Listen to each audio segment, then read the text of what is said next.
Good afternoon and welcome to Stay Tuned. My wonderful guest here, Tim, is joining me, and I hope you enjoyed our concert.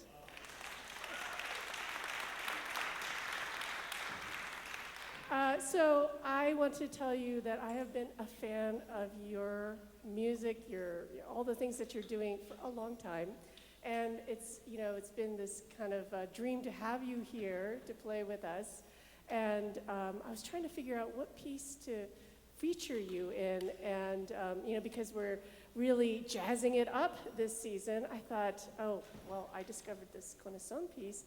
And Tim has recorded it for Deutsche Grammophon. And so I was like, this is a match made in heaven. So welcome. Thank you so much. Tell us a little bit about your experience with this piece and with Guillaume Connaisson, the composer. Like, how did that come about?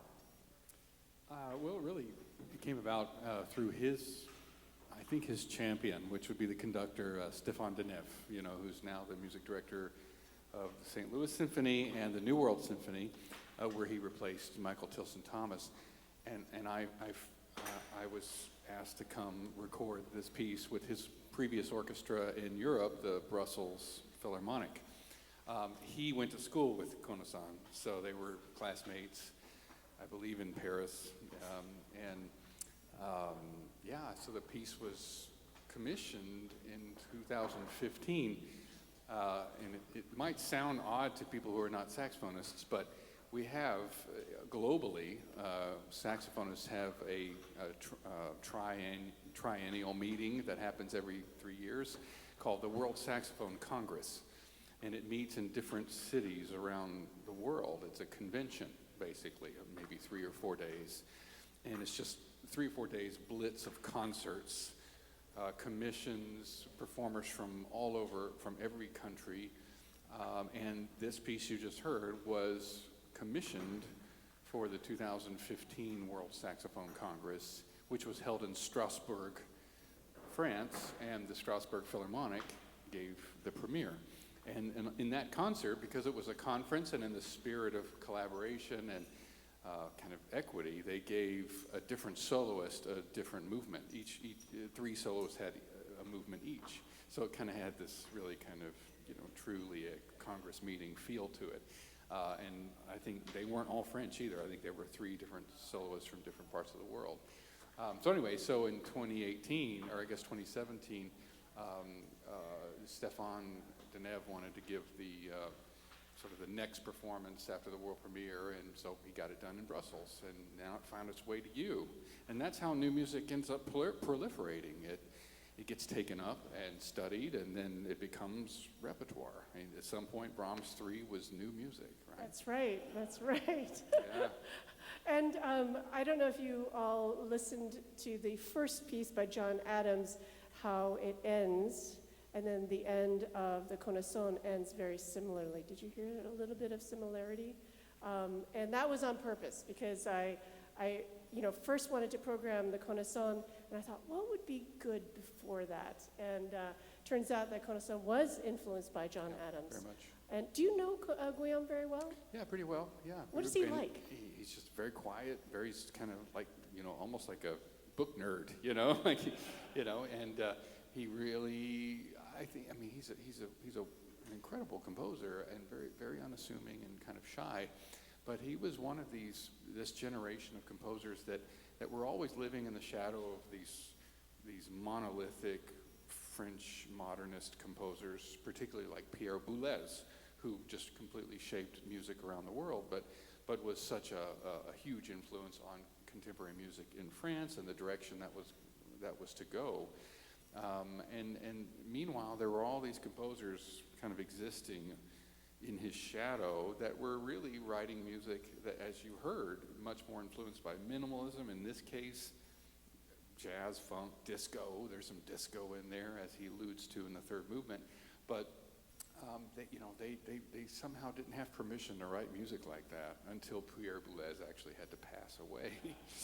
And once those kind of figures kind of loosened their grips on contemporary music, then we started to see a lot of American music influence European writing, which we're seeing quite a bit now. And it used to be for so long in the 1950s, it was American composers were feeling that they needed to really abide by those European influences. And now it's all kind of turned, where American music has just sort of found its way all over the globe. Right.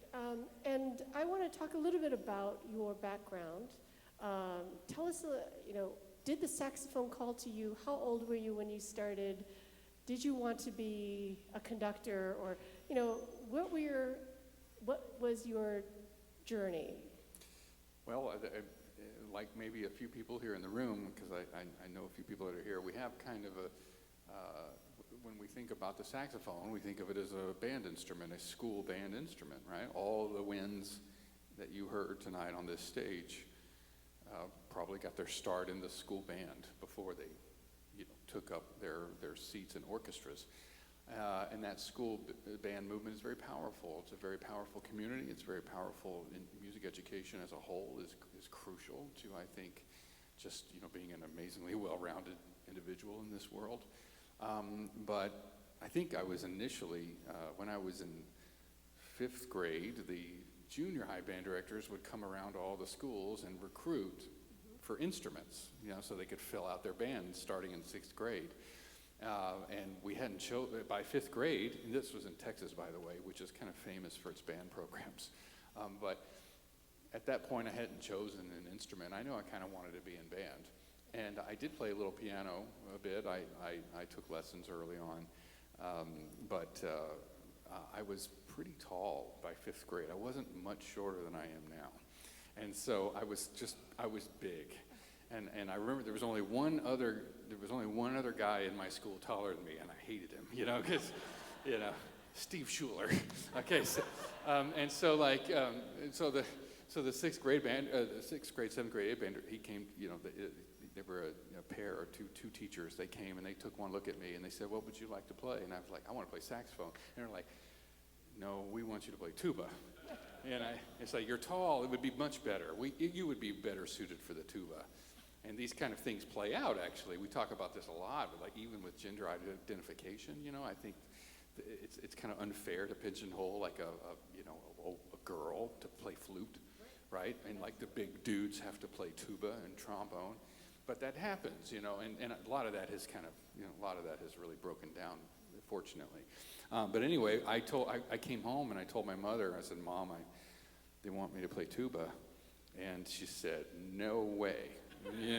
My son will play saxophone if he wants to play saxophone." So she got on the phone and she got it changed, And so I was like, "Thanks, Mom," But anyway, so I mean that was really it. And I was just, and I grew up in, as a child of the late 70s and 80s, and we started to see this whole rise of popular music finding its way like on television. I mean, we're talking about the rise of MTV, music videos. Suddenly we had like this visual experience that was happening with pop musicians and rock musicians, and just so much of the pop music and even kind of the late 70s rock all had saxophone in it, and you started to see this whole kind of upswell of music videos, and you just kept seeing saxophonists and the famous ballads and all of that. And yeah, so it was just a popular instrument at the time, but I think through that, and I do think my first entry into just music experience was for the obvious, the obvious associations with saxophone being jazz and pop and crossover music and things like that. But I think as I started studying and excelling in the band programs, I just kind of fell in love with classical music. And then I started finding my way into those little chestnuts that feature saxophone, like you will hear Bolero coming up, right? That's on your next. And also the American in Paris. American in Paris, and then I think the first time I ever got to play the Old Castle from pictures at an exhibition in an orchestra, I think I fell in love.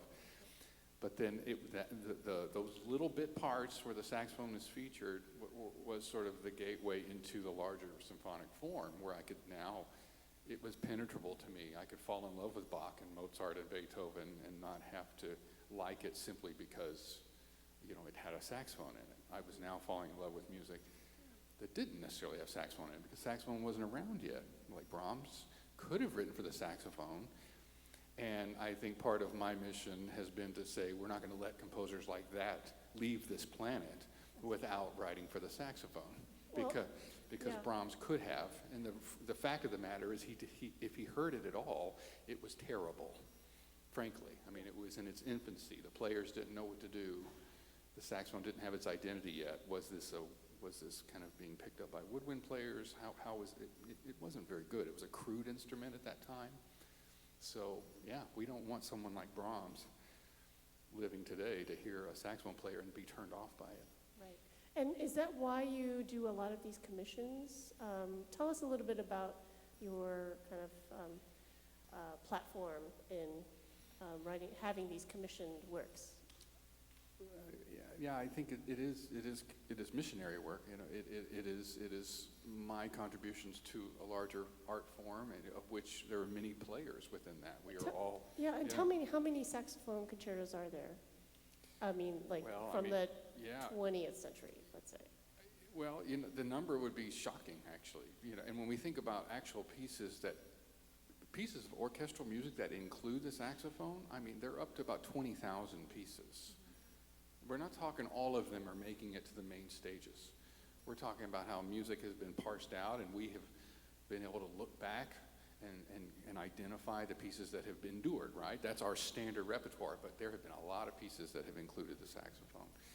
When it comes to saxophone concertos, I mean, I don't know. I don't think I've ever done that count, but we could say it's several thousand.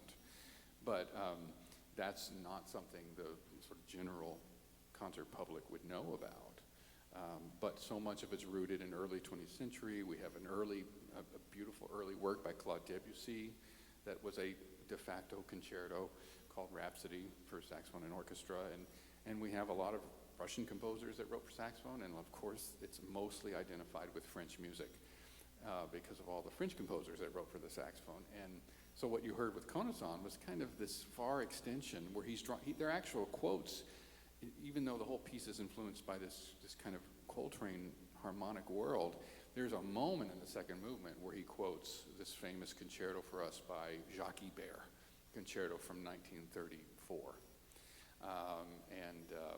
And it's, so there are those pieces that do exist. We're just sort of in the shadows a little bit, you know. We're kind of running around like rats, and we're trying to be relevant, and we're trying to, connect with amazing conductors to believe in our instrument, to program music like this. And I'm grateful to you for your vision to include something like this, right? Well, Thank you. Thank you. And you have been called the Paganini of the saxophone. Okay. It's true. I think it's absolutely true. I think your technique and your musicality transcends your instrument. I think that that we need to kind of break those barriers and say, here's a virtuoso. Here's and I think that what you bring to the instrument is also incredible. So, kudos to you. Thank you. I'd like to open it to the floor for any questions from our audience.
Yeah, you'd probably want to avoid the YouTube route, you know. There's sometimes some real, you know, snake oil salesmen that are on there, you know, teaching. But yeah, no, I think absolutely. There's going to be a wall, you know, where a teacher can get you through that kind of that hump, you know, over that hump.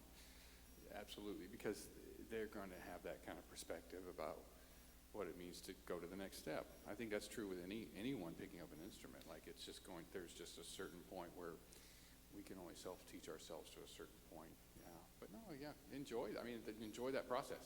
That's exciting. You know, you're never too old to learn, right? That's wonderful. And you know, it has so many other benefits too. Like we talk about just what an instrument does for your cognition and just kind of keep you really active, and also even pulmonary, like just breathing and developing your lung capacity. There's a lot of like health reasons to take up a wind instrument. You know, a lot of people did that. Right. There's a question over here. Yes. Yeah.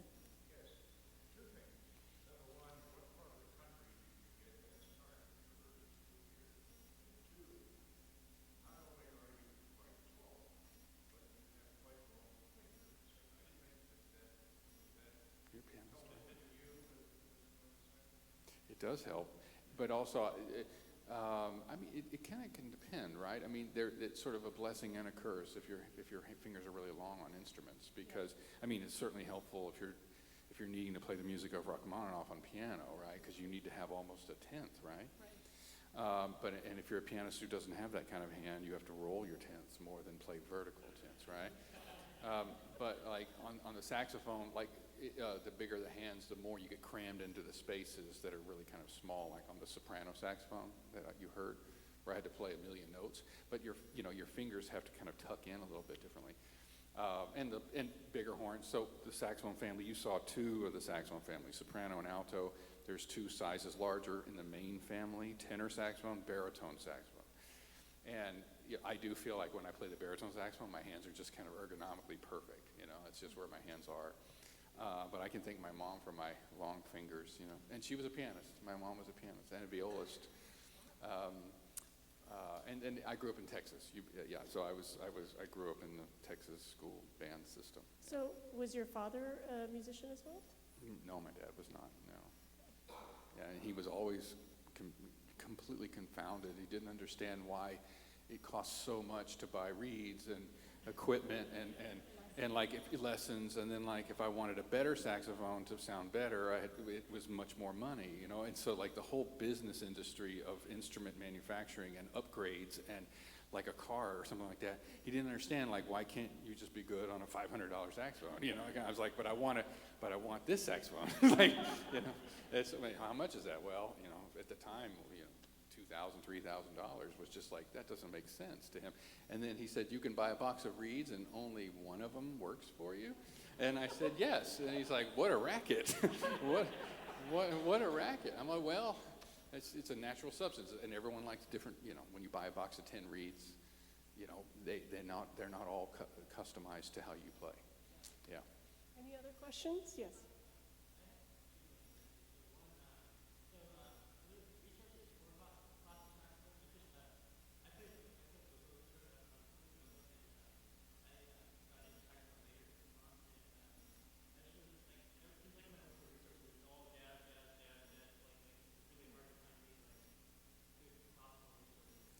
Yeah, there are some like discussion boards, chat rooms, things like that. I don't know, what are you guys?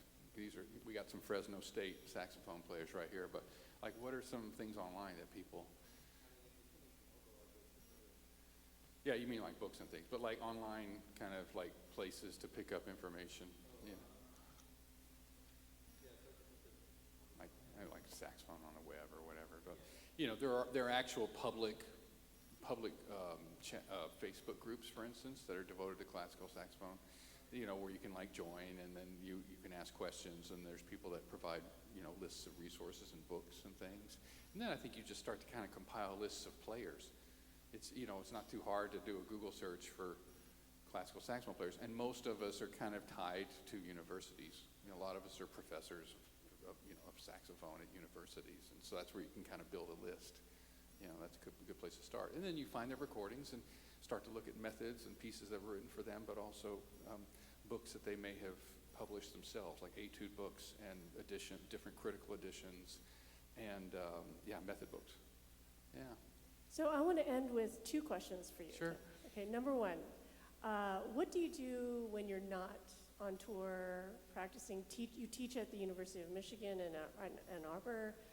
What do you do to kind of take your mind off of music and work and traveling and concerts? I mean, I have family, and family is important, and I try to really be as present as I can when I'm home, just because even at the risk of getting out of shape with my playing, if I'm coming home from a week like this and then I just go back and practice all day and I ignore my family, then we're going to have a problem. So I have to be really creative and really thoughtful about how I pace my day and how I can play, how I can practice. But I think, certainly I try to be as present as I can for my family. We all have a cat that we love, and I spend a lot of time with my cat.